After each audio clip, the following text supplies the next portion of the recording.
I still remember it so clearly. I was in a junior high on my driveway. My friend Nick, he lived about 4 houses down. We hung out and played together all the time. He was over, and I was about to get in the car and go to the eye doctor, and I was telling him, and he said, oh, I never have to go to the eye doctor. My vision is perfect. It's like, oh, that must be nice to be you. Well, perfect, what do you have? And he full on, no joke, he says, I have 50-50. Boom, perfect.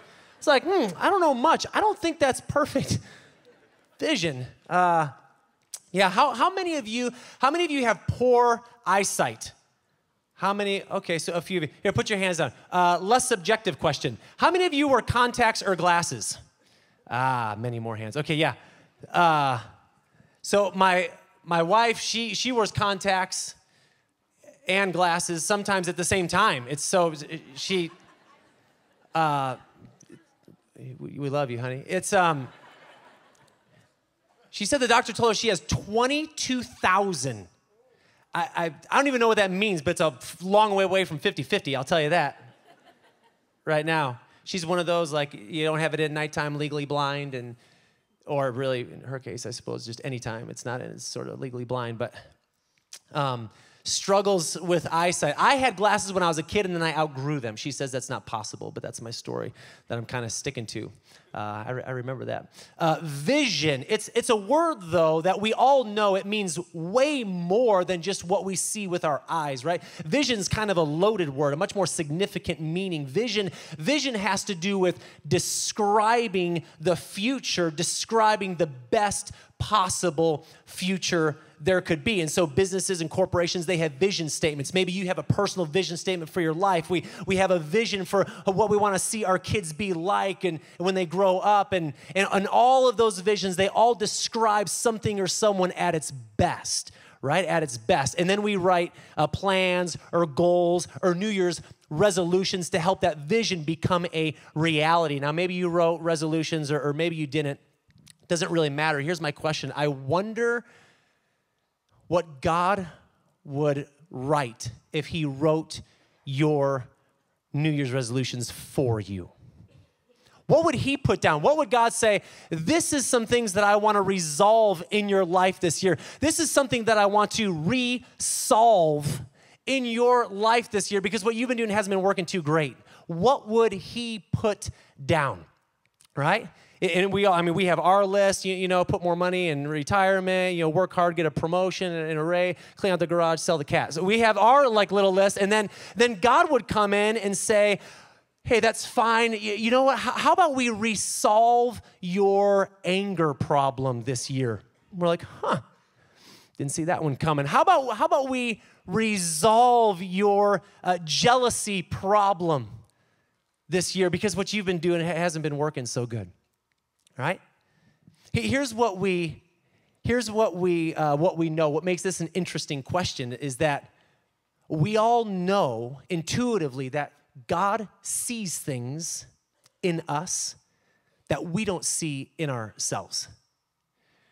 And I believe he wants to show us what those things are so that we will be at our best, at our fullest, best potential. He wants to show us what those are. Here's the problem. What keeps us from seeing more clearly? What keeps us from seeing the things that God wants us to see so that we could be at our best? And I want to start by saying this morning. I think it's simply our blind spots keep us from seeing clearly. We all have them, but our blind spots keep us from seeing clearly. I want us to think about this and talk about this morning. Turn over to Mark chapter 8, and we're going to look at a story actually about the disciples, the 12 disciples. I want us to look at the blind spots in their lives. I mean, Jesus had lots of disciples by this time in Mark 8 that were following him and going after him, lots of them. But of course, there were the OG, the original 12, right? And if anybody should see pretty clearly, it should be these 12 guys. And I want us to see their blind spots. We're starting a new series this year called Launch, building this rocket ship of our life. We're going to end this morning with a plan of how we can get that started. So Mark 8, verse 14, we'll begin there. Now, Now they had forgotten to bring bread, and they had only one loaf with them in the boat. And he cautioned them, saying, watch out, beware of the leaven of the Pharisees and the leaven of Herod. And they began discussing with one another the fact that they had no bread.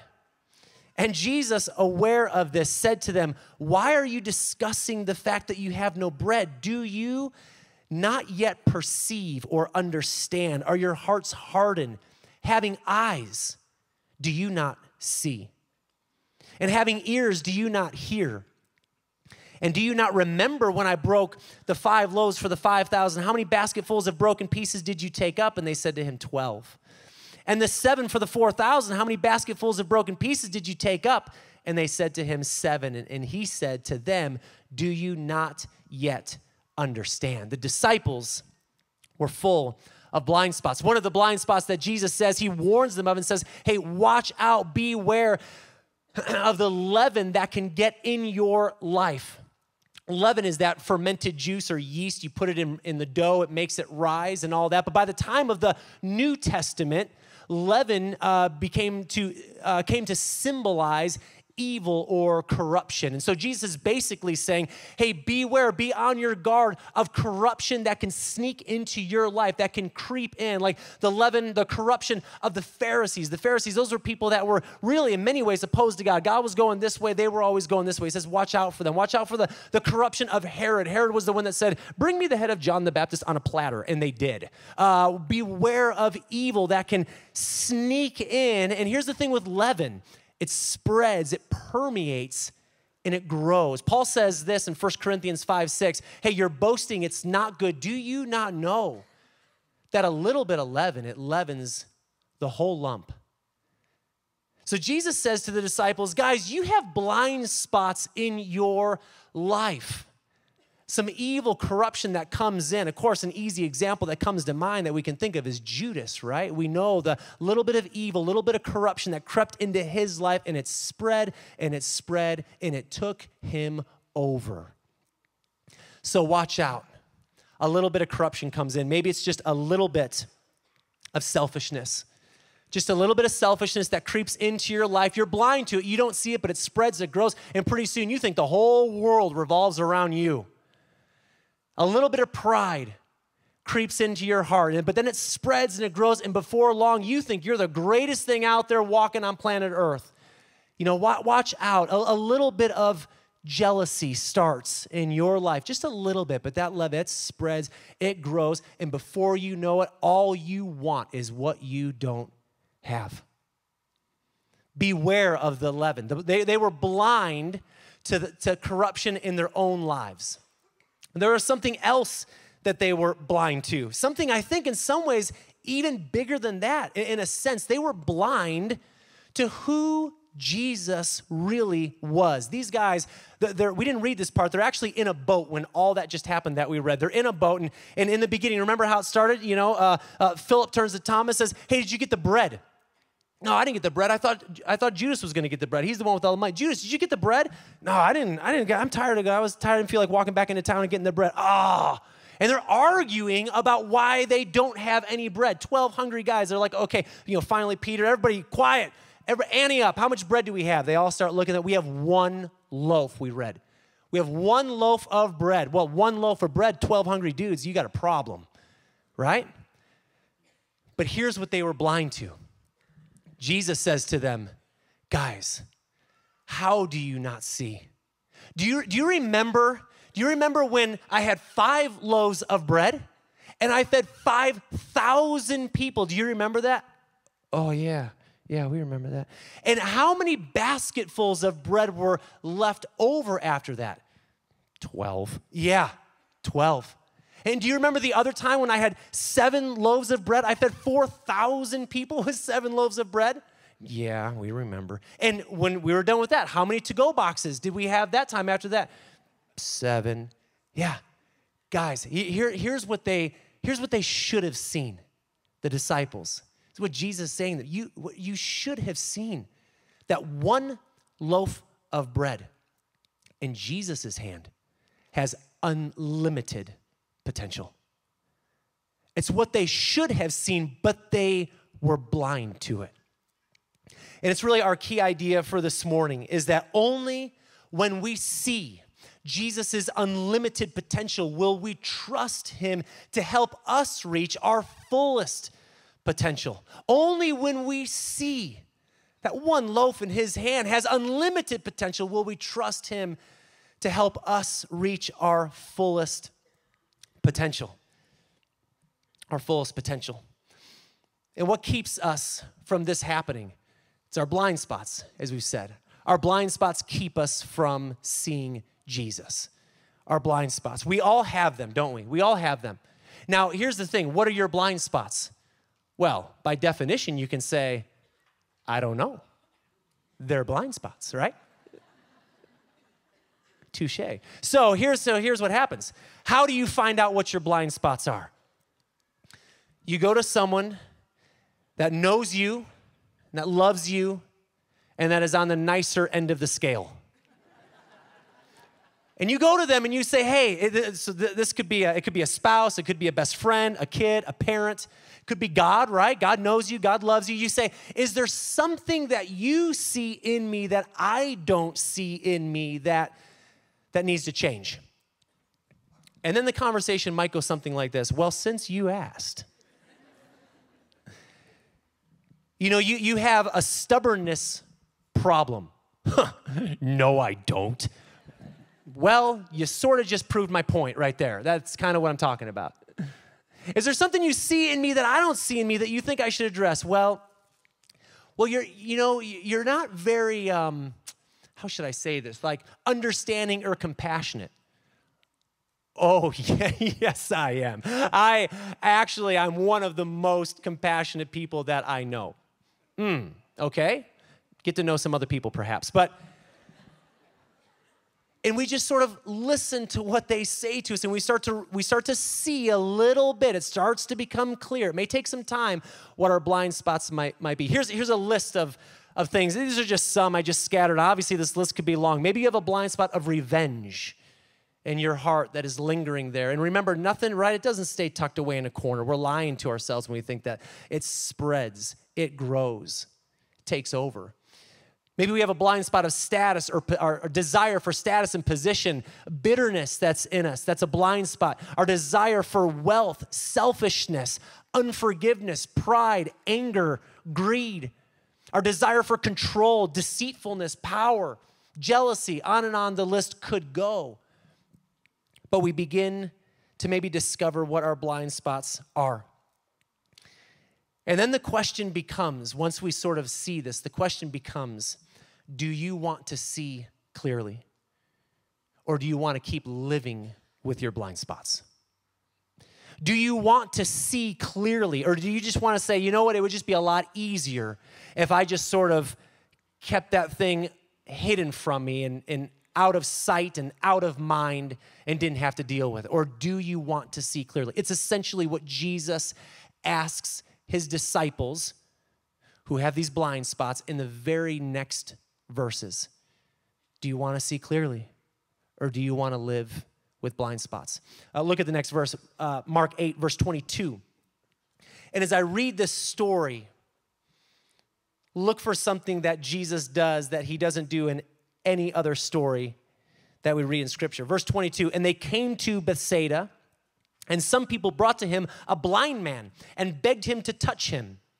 And he took the blind man by the hand, and he led him out of the village. And when he had spit on his eyes and laid his hands on him, he asked him, do you see anything? And he looked up and he said, I see people, but they look like trees walking. And then Jesus laid his hands on his eyes again, and he opened his eyes, and his sight was restored, and he saw everything clearly. But did you see what Jesus did here that he has never done in any other healing story? Wasn't that he spit on his hands? Every good physician does that before they go to work on you. That's just normal common protocol. Actually, Jesus really did do that at some other time, so that's not it. No, what Jesus does here that has never happened in any other healing miracle is that he heals the guy, did you notice, in 2 stages. In 2 stages. I mean, every other case of a healing miracle, it's instantaneous, it's immediate. But Jesus here puts this little hiccup in it. this little wrinkle. Remember, spits, touches him. Hey, do you see anything? I see people, but they look like trees walking. Then he touches him again, and then the guy can see perfectly fine. Jesus, why? Why the hiccup? Why the wrinkle? I think Jesus is saying to them, saying to us, do you want to see clearly? Or do you want to continue through life, continue through this year having blind spots? The question is sort of up to us to answer. What is it that you want to have? We have blind spots.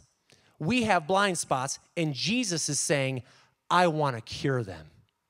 You have blind spots. You see people, but they look like trees, and I want to cure them. I want to heal them in your life. Think with me about Peter, James, and John.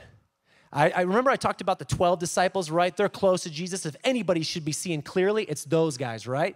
But then there's these three guys. They're called the inner circle, Peter, James, and John. I mean, these guys literally have front row seats to Jesus. Nobody is seeing Jesus more clearly than these people. So you're thinking, man, if anybody doesn't have blind spots, I mean, these are the guys that don't have them. So here's Peter. In the next verses, Jesus says, hey guys, who do people say that I am? Oh, some people say, Elijah, John the Baptist, maybe one of the prophets. And Jesus says, Peter, who do you say that I am? Who do you see me for? And Peter correctly answers, you are the Messiah. And Jesus says, right on, Peter. You got it. You're seeing me clearly. That's exactly who I am. So let me tell you something that's going to happen, Peter.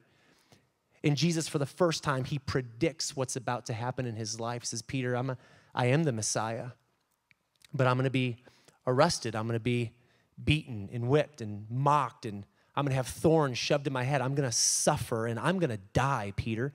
And 3 days later, I'm going to rise again. And Peter says, Jesus, can I speak to you over here privately for a moment? Jesus says, yeah, sure. They walk over to the side, and Peter says, Jesus, I don't know what's going on with you right now, but you seriously need to get your head in the game, okay? Because there is no way that any of that stuff that you just said is going to happen. You are going to roll into Jerusalem on your fat donkey, here pretty soon. Looking all sweet and powerful. You're going to set up shop at the temple. You're going to sit on your big throne. You're going to start bringing down Rome. We're going to help you do it. You're going to get your people Israel back. You're going to set up your nation. It's going to be awesome, and we're all going to be a part of this with you. It's going to be this revolution, man. And Jesus looks at him and says, get behind me, Satan. Get behind me.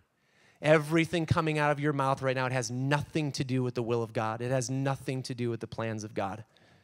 Get behind me, Satan. Peter, you're blind.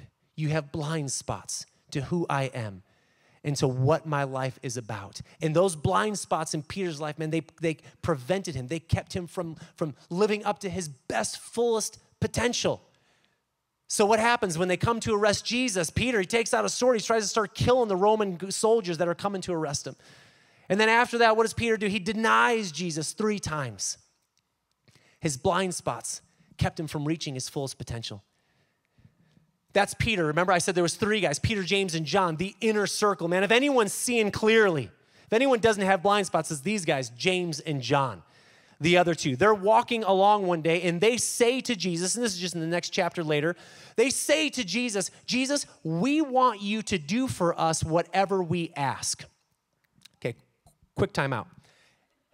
In my house, if one of my kids says to Julie, Mom, I want you to do for me whatever I say. What I'm doing at that moment is I'm getting all of the other children to safety. Get in the bathtub, stay low, get down. Are you kidding me? Do whatever we say. And Jesus, he entertains the idea though. Jesus responds to them and he says this. He asks them a question. Okay, what do you want me to do for you? Oh man, are you kidding me? Jesus just asked them, what do you want me to do for you? They could have said anything. They could have been like, oh, Jesus, Oh, thank you. I thought you would never. Here's what I want you to do for me. I have so much stress in my life, so much anxiety, so much fear. It's eaten me alive. It's taken over. But you, Jesus, you're always at peace. You're always calm. I mean, even when we're out in boats, there's storms at sea, we're all about to die. You're just chilling in the front. You're always at peace. Can you give me more of your peace? That's what I'm asking for. Nope, they don't say that. They don't ask for that. Jesus, you are so compassionate. You're so kind to people. So, I mean, these people, they're all these diseased people and lame and lepers. And I mean, honestly, the last guy with leprosy, I picked up a rock. I was about to knock the guy's head off. You go, tell me to put it down. Go, you touch him. You heal him. You wrap your arm around him. You spend time with them. I'm like, I don't know where that compassion in you comes from, Jesus. I just know that I need more of it. Can you give me more compassion? Nope. They don't ask for that. Jesus, I hate the Samaritans. I hate them with a passion, right? You purposely walk up through Samaria just so that you can see people and be kind to them, okay? I hate them. And don't even get me started on the Romans. But you're always talking about love. You're always talking about loving people, loving everyone. You've even told us to love our enemies. Look, honestly, Jesus, I don't even know how this works. I don't. All I know is I need a lot less hate and a lot more of your love in my life. No. They don't ask for that. They don't say any of that. And even if they were caught off guard and didn't have a clue what to say, maybe they could have just been like, I don't know, Jesus, you see in me, you know what I need. Help me to see you more clearly. Help me to see myself more clearly. Help me to be the person you want me to be. No, they don't say any of that. Do you know what they say? Oh, Jesus thought you would never ask. Okay, here it is. Here's what we want you to do. So, in about a week or so, you're going to roll into Jerusalem on your big fat donkey. It's going to be sweet. And then you're going to go up to the temple and you're going to sit down on your big throne because you're the Messiah, because you're the king. And you're going to set up your new kingdom and it's going to be awesome. And you're going to be the king sitting on your big fat throne and it's going to be sweet. And you're going to be all powerful and all great. And here's what we want, Jesus. Here's what we're asking for. We want to sit one of us on your right side and one of us on your left side. That way, when everyone's walking through town and they're like, hey, look, there's Jesus on his throne. When they look at you, they're going to see us sitting right next to you. Even if it's just out of their peripheral, they're going to see us. They're going to be like, man, if Jesus is the greatest and these two guys are his wingmen, they must be great too. That's what we want, Jesus. That was kind of a long answer, Jesus, to basically say this. What do we want you to do for us? Make us great. And Jesus says, you don't have any idea what you're asking for. You guys are so blind. You're so blind. And he gives them a big old lesson about how being great is found when we serve people, about how being first happens when we become last. Do you want to see clearly? Do you want your blind spots, or are you happy to go through 2018? Are you happy to go through the rest of your life with the blind spots that you have now, letting them just kind of eat away at you and take over? Or do you want to see clearly? Because what Jesus wants to do is he wants to heal you and me. Jesus wants us to see him clearly. Jesus wants us to see ourselves clearly so that we will reach our fullest, best potential. There is one guy that gets it. Turn the page to Mark 10. It's our last story. It's our last passage. Mark 10, verse 46. It is also about a blind guy, but get this. This guy, even when he's blind, he can see. This guy gets it. And from him, I want us to look at four things, a little plan for seeing clearly this year. But let's read this together. Mark 10, verse 46, and they came to Jericho. And as he was leaving Jericho with his disciples and a great crowd, Bartimaeus, a blind beggar, the son of Timaeus, was sitting by the roadside. And when he heard that it was Jesus of Nazareth, he began to cry out, saying, Jesus, son of David, have mercy on me. And many rebuked him, told him to be quiet, but he cried out all the more, Son of David, have mercy on me. And Jesus stopped and said, call him. And they called the blind man, saying to him, hey, take heart, get up. He's calling for you. And throwing off his cloak, he sprang up and he came to Jesus. And Jesus said to him, what do you want me to do for you? And the blind man said to him, Rabbi, let me recover my sight. And Jesus said to him, go your way, your faith has made you well. And immediately he recovered his sight and followed him on the way. A plan for seeing clearly in our lives. Here's the first thing that I want to put on this plan. Start with a cry for mercy. I love that this blind beggar is sitting there and he hears the commotion. Asks, hey, what's going on? What's with all the commotion? Blah, blah, blah. Why is everyone, this big uproar going on? This is just Jesus is rolling in town. But Jesus, Jesus, have mercy on me. Son of David, have mercy. Hey, be quiet. He just yells all the louder. This cry for mercy. You know what a cry for mercy is? This cry for mercy is like, hey, I get it. I have some blind spots. Maybe you've asked somebody at this point. They've pointed something out to you, and you're acknowledging, I want to see more clearly. You're acknowledging there's some blind spots, some ways that you're not seeing Jesus fully for who he is, for his unlimited potential. There's some ways that you're not seeing, some blind spots that you're not seeing in your own life, and you're acknowledging those, saying, Jesus, give me mercy. The second thing is abandon something for Jesus. I mean, after we have this cry for mercy, we acknowledge these blind spots and that we want to see, we abandon something for Jesus. I love what this guy does here. Maybe you caught it in the story when I read it a second ago. He's sitting there and he's screaming out. People tell him to be quiet, and then they walk over and like, hey, guess what, bud? It's your lucky day. Jesus is calling for you. He wants to see you. And we read that he took his cloak and he threw his cloak to the side, sprang up, and went after Jesus. Here's the thing about this cloak. It was probably the most valuable possession the guy had. I mean, this is a blind beggar. And this cloak he would throw it on the ground. His cloak is that he probably would use it as people walk by, as he's asking for alms. Will somebody give me something? And people walk by and they throw a coin down or a couple coins down. They would land in his cloak and he'd scoop it up with his cloak. He'd reach in to his cloak. He would find the coin that they gave. He'd take it out, put it in his pocket. This cloak was important to him. And then when everyone's gone, there's no one left to throw alms towards him, and the sun goes down, it gets cool outside. He takes that cloak and he wraps it around himself to keep him warm, to protect him from the elements. This cloak is important to him, but here's the thing. He knows that this cloak is insignificant, and he tosses it to the side if it means, man, I have a chance, an opportunity right now to see Jesus, the one with unlimited potential. What do I care about this prized possession in my life when I'm being beckoned by the one with unlimited potential?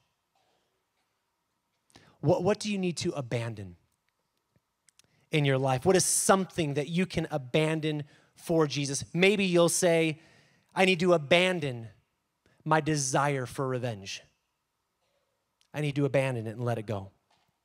Maybe you need to abandon your trust in your bank account that's preventing you from trusting Jesus with your whole heart. Maybe you need to abandon your selfishness that always puts you first and everybody else last.